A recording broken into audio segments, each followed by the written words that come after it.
Semana passada estivemos focalizando sobre o fato de Deus não ter abandonado o seu objetivo, de termos uma vida com Ele. E também falamos sobre a principal consequência da queda, o medo, né? E com o medo, a necessidade de controle. Temos que ter controle, e isso tem sido uma doença séria que tem levado muitas pessoas a viverem uma vida pela metade, não plena, né? E Jesus nos convida, como vimos lá em Mateus capítulo 11, né, verso 28 a 30, vinde a mim todos vós que estáis cansados e sobrecarregados, e eu vos aliviarei. Tomai sobre vós o meu jugo e aprendei de mim, que sou manso e humilde de coração, e achareis descanso para a vossa alma, porque o meu jugo é suave e o meu fardo é leve. Ou seja, Jesus vivia uma vida de dependência e de comunhão plena com o Pai, e era por isso que todas as situações que ele tinha que enfrentar, e vou te dizer, a Bíblia fala lá em Hebreus que ele aprendeu através daquilo que padeceu, daquilo que experimentou, mas ele nos convida a depender dele como ele dependia do Pai. E nós vamos ver em alguns lugares na Bíblia o ensinamento, né, o encorajamento dizendo: lançando sobre ele toda a vossa ansiedade, porque ele tem cuidado de vós. A ansiedade é subproduto dessa necessidade de controle, né, que aflige tanta a nossa vida. Então, hoje, continuando esse assunto sobre vida com Deus, vamos focalizar especialmente a questão da religião. A religião nasceu com a necessidade de voltar a Deus, né? E nós citamos na semana passada Gênesis capítulo 4, que fala sobre a oferta de Abel, de Caim, e eu gostaria que nós voltássemos lá para considerar alguns pontos, né? Diz lá assim, Gênesis capítulo 4, de 1 até o verso 7, fala assim: coabitou o homem com Eva, sua mulher, esta concebeu e deu à luz a Caim. Então disse: adquiri um varão com o auxílio do Senhor. Depois deu à luz a Abel, seu irmão. Abel foi pastor de ovelhas e Caim lavrador. Aconteceu que no fim de uns tempos trouxe Caim do fruto da terra uma oferta ao Senhor. Abel, por sua vez, trouxe das primícias do seu rebanho e da gordura deste. Agradou-se o Senhor de Abel e de sua oferta, ao passo que de Caim e de sua oferta não se agradou. Irou-se sobremaneira Caim, e descaiu-lhe o semblante. Então lhe disse o Senhor: por que andas irado? E por que descaiu o teu semblante? Se procederes bem, não é certo que serás aceito? Se todavia procederes mal, eis que o pecado jaz à porta. O seu desejo será contra ti, mas a ti cumpre dominá-lo. Entendamos que Deus não rejeitou a Caim. Deus estava rejeitando a plataforma que ele criou de ter ou de desenvolver relacionamento com Deus ou ter uma vida com Deus. Deus já tinha estabelecido todos os critérios, como nós também vimos na semana passada, né? O cordeiro que foi morto antes da fundação do mundo, ou seja, antes mesmo de Deus criar Adão e Eva, como ele é, né, a sua imagem, conforme a sua semelhança. Isso significa que Deus tinha plena convicção de que tinha risco no processo, que poderia sair a coisa do lado errado, né? Amor é uma opção. Se amor é uma opção, isso abre espaço para outra atitude, que nesse caso é o egoísmo. E aí, quem que estabeleceria o caminho de volta, o caminho da comunhão? Teria que ser ele próprio, o próprio Deus, o Criador de todas as coisas, o único que vivia em plena santidade, em pleno amor e em pleno relacionamento. Ele mesmo teria que estabelecer o caminho de volta. E isso foi através de Jesus, que nós vemos na palavra de Deus anunciado como sendo o Cordeiro de Deus, né? Então aconteceu no capítulo 3, como nós vimos, e Adão e Eva continuaram a vida, tiveram muitos filhos, e aqui a Bíblia fala sobre o primeiro e o segundo, a história de Caim, de Abel. Foi passado para eles tudo aquilo que aconteceu e também o que Deus falou, né? Deus apontando o caminho, criando um cenário onde um animal foi morto e Adão e Eva foram cobertos, né, da sua vergonha, né, do medo, e seguiram a vida. Isso também foi passado para Caim, para Abel e para as gerações que começaram ali, né, até hoje. Então, Abel entendeu direitinho a situação. Caim, ele procurou outros meios, outros caminhos, outras formas, né? E nós vemos que Deus não aprovou isso. Agora, o interessante que nós observemos é que a plataforma estabelecida ali, tanto por Abel como por Caim, permanece até hoje. Abel aponta para a necessidade de um Salvador. Mostra que nós, seres humanos, caídos, né, destituídos daquela nossa originalidade, tá?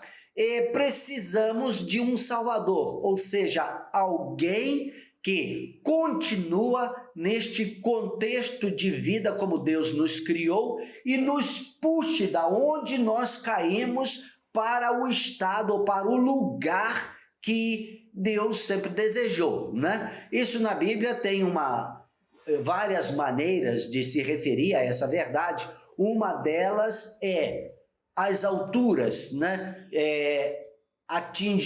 Subamos até onde Cristo está sentado, né? Nas regiões celestiais.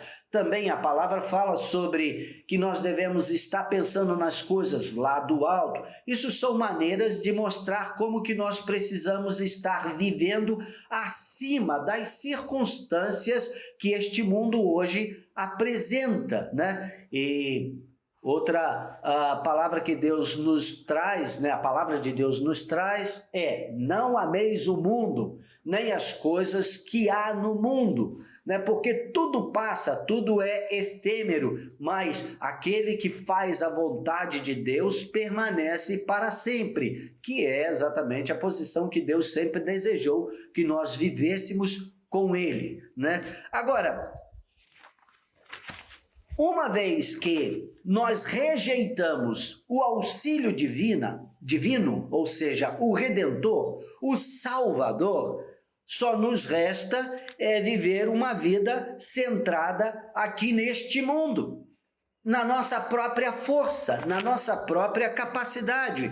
E isso é o que a oferta de Caim propõe. Então, se você pensar nas religiões existentes na Terra, e é claro, existem muitas fórmulas, muitos meios, muitas, assim dizendo, né, religiões. Alguns dizem que todas elas, por mais diferente que seja, conduz a Deus. Isso não é verdade. Conduz ao próprio homem. Conduz à independência do homem, à necessidade de olhar apenas para si própria. E isso não realmente aproxima o ser de Deus. Só através de Deus nós temos a aproximação de Deus, né? Como Jesus diz a respeito dele mesmo: eu sou o caminho, a verdade e a vida, e ninguém vem ao Pai senão através de mim. Agora pensa só, basicamente nós temos as religiões do animismo, isso aí tem uma variedade muito grande, né? Nós temos, fora do cristianismo, o hinduísmo, o budismo, o espiritismo e algumas mais conhecidas, como essas que eu citei. Porém, todas estas é centrada no próprio homem, o homem valendo-se a si mesmo, ele mesmo se colocando numa posição do seu próprio Salvador ou Redentor. Pensa bem, reencarnação, que é a base do espiritismo, também é a base do hinduísmo e assim outras religiões similares, né? Se você não atinge o nível aceitável de boa pessoa aqui na Terra, o que acontece? Você tem a oportunidade de voltar, morre e volta, reencarna para terminar a sua tarefa, andar no processo de aperfeiçoar-se a si mesmo. Isso significa que você só depende de si mesmo. Se você não cumpriu a tarefa, você vai ter que voltar para completar, para terminar aquilo que faltou. Isso é dependência de si mesmo. E eu vou te dizer, não funciona. É a oferta de Caim que Deus não se agradou. Você vê, por exemplo, algumas religiões que estão até o cristianismo, muitas vezes uma vertente do cristianismo mostra isso, a de boas obras. Você tem que fazer boas obras para atrair o favor de Deus. E existe até, né, uma certa compensação. Você mantém uma espécie de balança. Boas obras e as obras pecaminosas. E você tem que manter aquele negócio assim meio em equilíbrio para que você seja bem aceito. Agora, o que é isso? Depender de si mesmo. E Paulo deixa isso bem claro na exposição do Evangelho, quando ele diz, não por obras, para que ninguém se glorie. E isso significa que a salvação só pode vir de Deus, e é Ele que estabelece os critérios.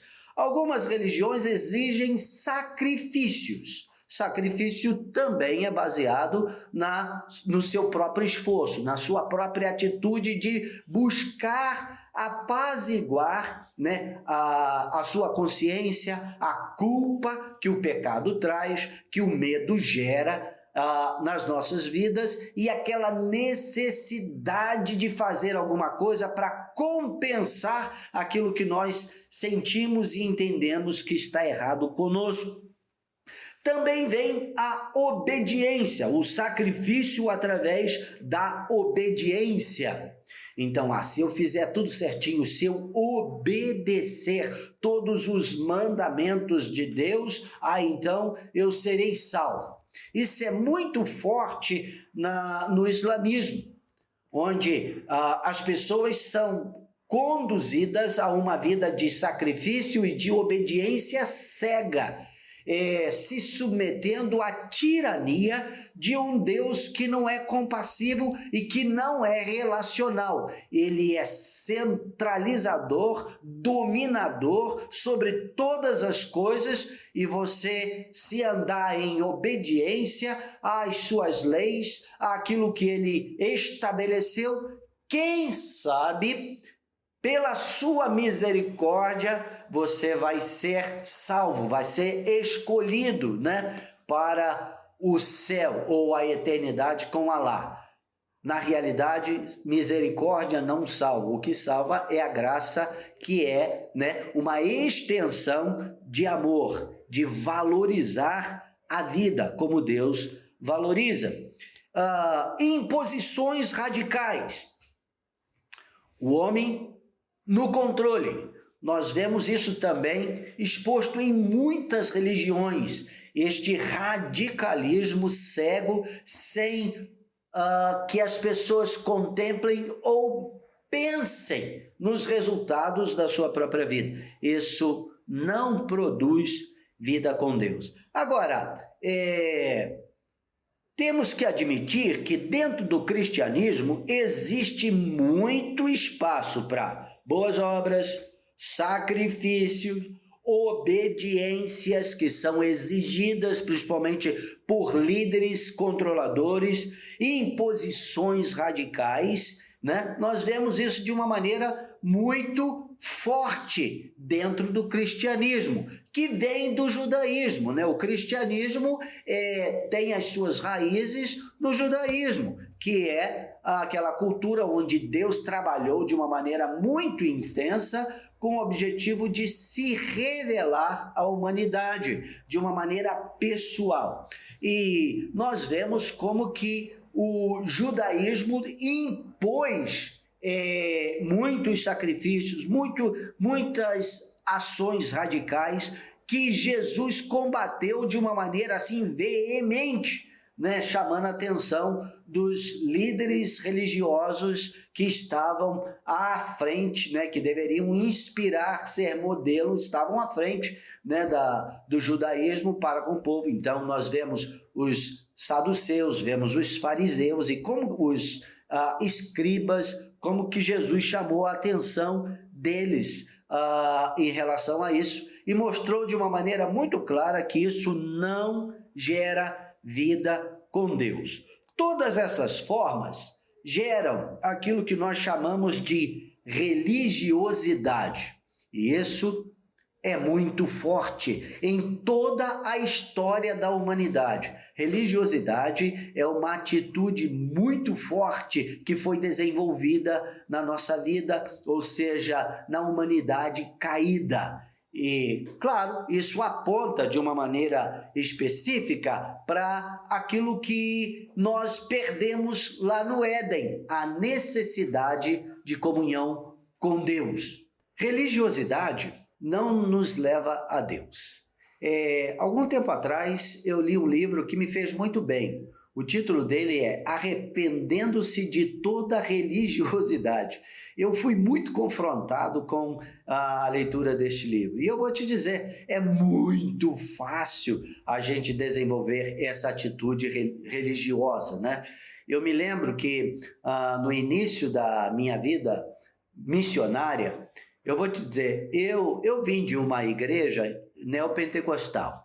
E você aprende algumas fórmulas, né? Religião é igual a fórmulas. E estas fórmulas servem para você julgar outras pessoas. A religiosidade nos leva a julgar as outras pessoas. E a palavra de Deus já nos diz que nós não devemos julgar a ninguém, porque nós não somos conhecedores do coração. Só Deus é. A atitude que cada uma pessoa tem, só Deus conhece. Só Deus sabe de tudo aquilo que acontece dentro do coração ou da vida de uma pessoa. Nós não temos o direito de julgar, mas religião estabelece fórmulas. E eu me lembro que eu e Jussara, liderando um trabalho de evangelismo no Rio de Janeiro, lá nas praias, já falei para algumas pessoas sobre isso, e eu conheci um grupo lá, uma igreja, que fez uma diferença muito grande na nossa vida. Eles tinham uma liberdade com Deus que eu não conhecia. Na minha igreja não ensinava sobre aquilo, essa liberdade. Era uma igreja mais assim, severa. Então, santidade era tido como sendo uma pessoa que não ria muito, não brincava muito, não tinha tolerância para as diversões da vida. E existia realmente algumas doutrinas que corroboravam para isso, como não andar de bicicleta, não jogar futebol, não ir ao cinema. Então, tudo isso era coisa do mundo. E quem estava realmente buscando as coisas espirituais tinha que se separar de tudo isso. Esse grupo lá no Rio de Janeiro que trabalhou comigo era totalmente liberto. Eles curtiam a vida, eles gostavam de praia, eles gostavam de se divertirem. Era um grupo assim bem à vontade. E aquilo me chocou muito. E eu me lembro que eu ficava trabalhando com eles e aceitando a parceria deles, mas com o pé atrás. E desenvolvemos assim uma boa amizade. Porém, aquilo estava assim, sabe como alguém diz assim, atravessado na garganta, que não desce assim, você tem que pensar naquele negócio. Aí, quando passou todo o trabalho, né, terminou, foi um sucesso, foi uma bênção de Deus muito grande. Aí, alguns dias depois, eu estava lá sozinho, no meu tempo com Deus, e aí eu lembrei da liberdade daquela igreja, daqueles jovens, até para louvar a Deus. E eu cheguei para Deus e falei: Deus, você tem que me falar. Ou eu estou errado e aquela igreja, aqueles jovens estão certos, ou eles estão errados e eu estou certo, mas tem alguma coisa aqui que não está batendo. E eu pensei que Deus ia falar que eu estava certo, porque eu achava que eu era muito bom, sabe? Que eu sabia muito da Bíblia, que eu já estava ensinando, né? Nas igrejas e tudo, missionário. E Deus, Ele me deu uma resposta assim tão direta que é como que eu tivesse perdido o chão. Ele disse assim: Gilberto, se você quiser aprender alguma coisa nova a meu respeito, cancela tudo que você pensa que sabe e eu vou ensinar, eu vou começar tudo de novo. Ele não disse que eu estava certo, nem que eu estava errado. Ele não disse que o outro grupo estava certo, mas também não disse que estava errado. Ele só disse que ia começar tudo de novo comigo.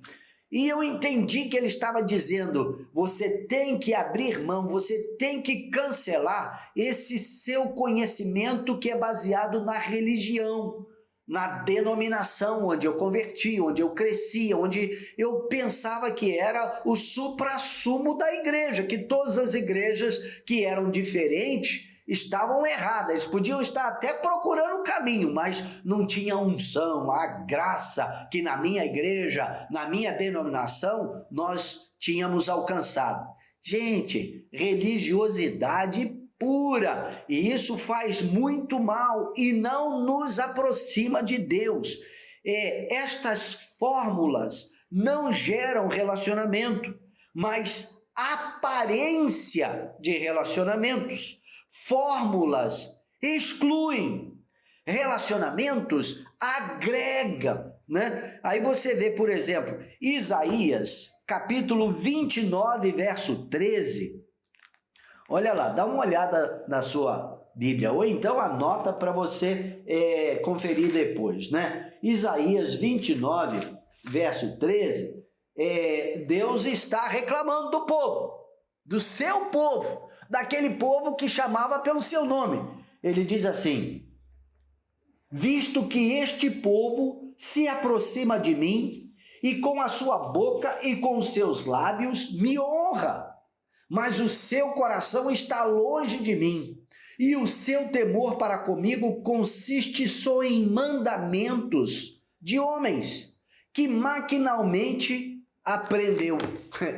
Deus estava aqui condenando esse negócio. Jesus menciona isso também em Mateus capítulo 15, verso 8 e 9. Mateus 15, 8 e 9. Você vê Jesus mencionando, isso é quando ele estava tendo aquele embate com os fariseus, né? Ele diz assim: este povo honra-me com os lábios, mas o seu coração está longe de mim, e em vão me adoram, ensinando doutrinas que são preceitos de homens. Isso aí sobre aquela discussão, o que é limpo, o que é impuro, o que nós devemos comer, o que nós não devemos comer e assim por diante. Ou seja, fórmulas, religiosidade, e isso não gera vida. Relacionamento agrega, relacionamento atrai, e Jesus era uma pessoa que atraía, né? Você vê, né? Lucas capítulo 5, 29 e 30, veja lá, Lucas 5, 29 e 30, diz assim: então lhe ofereceu Levi um grande banquete em sua casa, e numerosos publicanos e outros estavam com eles à mesa. Os fariseus, ou seja, os religiosos, né? E seus escribas murmuravam contra os discípulos de Jesus, perguntando: por que comeis e bebeis com os publicanos e pecadores? Respondeu-lhe Jesus: os sãos não precisam de médico, e sim os doentes. Não vim chamar justos, e sim pecadores ao arrependimento. Jesus estava sempre atraindo pessoas. E ele era um mestre, né? Assim, quando se fala sobre a questão religiosa, ele era um mestre e ele ensinava a doutrina, mas ele não vivia sob fórmulas, né? Capítulo 7 de Lucas, verso 36 a 39. 7, 36 a 39, também fala assim: convidou um certo fariseu para que fosse jantar com ele. Jesus, entrando na casa do fariseu, tomou lugar à mesa. E eis que uma mulher da cidade, pecadora, sabendo que ele estava à mesa na casa do fariseu, levou um vaso de alabastro com unguento, e estando por detrás aos seus pés, chorando, regava-os com suas lágrimas e os enxugava com os próprios cabelos, e beijava-lhe os pés e os ungia com unguento. Ao ver isso, o fariseu que o convidara disse consigo mesmo: se este fora profeta, bem saberia quem é e qual é a mulher que lhe tocou, porque é pecadora. Dirigiu-se Jesus ao fariseu e lhe disse: Simão, uma coisa tenho a dizer-te. Ele respondeu: dize-a, mestre. Certo credor tinha 2 devedores. Um lhe devia 500 denários e o outro 50. Não tendo nenhum dos dois com que pagar, perdoou-lhes a ambos. Qual deles, portanto, o amará mais? Respondeu-lhe Simão: suponho que aquele a quem mais perdoou. Replicou-lhe: julgaste bem. E voltando-se para a mulher, disse a Simão: vês esta mulher? Entrei em tua casa e não me deste água para os pés. Esta, porém, regou os meus pés com lágrimas e os enxugou com os seus cabelos. Não me deste ósculo, ou seja, não me beijou. Ela, entretanto, desde que entrei, não cessa de me beijar os pés. Não me ungiste a cabeça com óleo, mas esta com bálsamo ungiu os meus pés. Por isso te digo, perdoado-lhe são os seus muitos pecados, porque ela muito amou, mas aquele a quem pouco se perdoa, pouco ama. E o que nós vemos aqui? Jesus estava realmente mostrando ou confrontando aquele religioso com a fórmula religiosa que ele vivia. E isso segregava, não atraía pessoas, separavam as pessoas, né? Fórmulas geram o sentimento de cumprimento do dever. Por exemplo, já fui à igreja hoje. Já entreguei o dízimo. Já paguei os meus votos. Já li a Bíblia hoje. Já cumpri meu dever para com o pobre. Dei uma cesta básica. Isso tudo são fórmulas que muitas vezes nos fazem obrigações, impõem sobre nós obrigações. Mas isso significa vida com Deus? Isso significa que nós realmente amamos? Amor e relacionamento tem ação contínua, não termina nunca. E isto é o fluir da unção, da graça de Deus através de nossa vida, né? É o que Jesus disse, né? Que aquele que crê nele, e crer não é acreditar, não é simplesmente aceitar Jesus, é ter Jesus, ter Deus dentro de si. Né? No seu interior fluirá vida, ou seja, água viva, que tem ação contínua, né? Paulo, ele experimentou isso. Se você ver lá em Filipenses, capítulo 3, se há alguém que pode ser exemplo de fórmula para nós, este alguém é Paulo. Ele viveu debaixo de fórmula, né? Filipenses capítulo 3, a partir do verso 4, nós encontramos assim: bem que eu poderia confiar também na carne. Se qualquer outro pensa que pode confiar na carne, eu ainda mais. Circuncidado ao 8º dia, da linhagem de Israel, da tribo de Benjamim, hebreu de hebreus, quanto à lei, fariseu, quanto ao zelo, perseguidor da igreja, quanto à justiça que há na lei, irrepreensível. Mas o que para mim era lucro, isso considerei perda por causa de Cristo. Sim, deveras considero tudo como perda por causa da sublimidade do conhecimento de Cristo Jesus, meu Senhor, por amor do qual perdi todas as coisas e as considero como refúgio para ganhar a Cristo. Meus irmãos, nós precisamos meditar na nossa própria vida cristã. Nós estamos vivendo em cima de fórmulas ou qual que é a motivação básica do nosso coração para viver da maneira que vivemos? Para ir na igreja, para ler a Bíblia, para estudar, para meditar, para fazer o bem ao próximo. É por causa da nossa religião? É por causa da igreja que escolhemos?